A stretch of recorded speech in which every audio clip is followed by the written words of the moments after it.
तेरी गल सुन, तू आना मैनू खादा पीता नहीं लगता। गल ये वे कि तेनू खान पीन दसने असी, तू करी ओ ठीक है। जे तेनू फर्क ना पवे, सरकार असी जुर्मदार हाँ।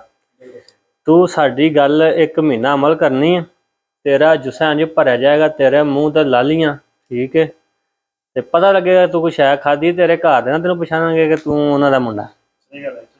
तेरी चेसी ऐ चौड़ी हो जाती ठीक है। सरिये का काम सरिया तू इंज चुके करेंगा जिवें जिवें जिहड़ी इल्ल चूचा चुकदी है, भज भज के उड उड के काम करेंदा। करना तू ये वे, हर रोज़ कच्चा दुध लैके उहदे विच 3 केले सुੱਟ लेने ने। 3 केले उहदे च पा के उहनूं ग्राइंडर दे विच चंगी तरह ग्राइंड करके विच लैना औलियां दा मुरब्बा, ते उहनूं सने चास नहीं पाना। उहनूं धो के उहदी चास तू परां करके फिर पाना। जे तू चास सने पाएगा, जिहड़े बंदे नूं गर्मी होवे ओह उहनूं होर गर्मी कर देगा। मुरब्बा धो के पाइए ठंडा हुंदा है, सने चास पाइए ते उहदी तसीर गर्म हुंदी है। तू उहनूं धो लैना, ओह धो के उहदे विच 2 दाने औलियां दे मुरब्बे दे पा लैने ने। ओह सुनिया ना, औलियां दा खादा ते सियाणे दे आख्या ये देर बाद समझ आउंदी है। ਉਹ ਕੰਮ ਬਣੇਗਾ।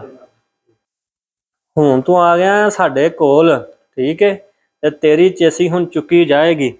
ਇਹ ਲਓ, ਇਹ ਬਿਸਮਿਲ੍ਲਾ ਕਰਕੇ ਤੇ ਇਹਨੂੰ ਖਾਓ। ਇਹ ਖਾਦਿਆਂ ਪੀਤਿਆਂ ਹੀ ਕੰਮ ਬਣਨਾ ਠੀਕ ਹੈ, ਉਂਝ ਨਹੀਂ ਕੰਮ ਚੱਲਣਾ। ਇਹ ਖਾਓਗੇ ਫਿਰ ਤੁਹਾਡੀ ਚੇਸੀ ਸੈੱਟ ਹੋਏਗੀ, ਤੇ ਫਿਰ ਤੁਹਾਂ ਸਰੀਏ ਦਾ ਕੰਮ ਕਰਨਾ, ਉਂਝ ਨਹੀਂ ਹੋਣਾ। ਹਾਂ ਇਹ ਜਿਹੜੀ ਹੁਣ ਇਹ ਚੀਜ਼ ਹੈ, ਇਹ ਤੂੰ ਪੂਰਾ ਹਫਤਾ ਖਾਣੀ ਹੈ ਬਿਲਾ ਨਾਗਾ ਠੀਕ ਹੈ।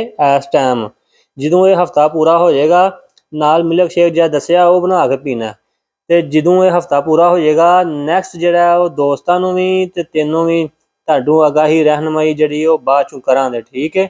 ਤੇ ਇੱਕ ਮਹੀਨਾ ਲਾਜ਼ਮੀ ਇਹ ਯੂਜ਼ ਕਰਨਾ। ਜਿਹੜਾ ਬੰਦਾ ਆਂਦਾ ਹੈ ਕਿ ਮੈਂ ਲਿੱਸਾ ਵਾਂ, ਮੇਰਾ ਕਮਜ਼ੋਰ ਹਾਂ, इंशाअल्लाह अल्लाह दे कमना ए सुने ए बंदा भी खाएगा, तुहानूं 1-1.5 महीने बाद ये बंदा भी वहावां दे, ते जिहड़ा होर भी कोई इस्तेमाल करना चाहे वो भी नाल करी जाए।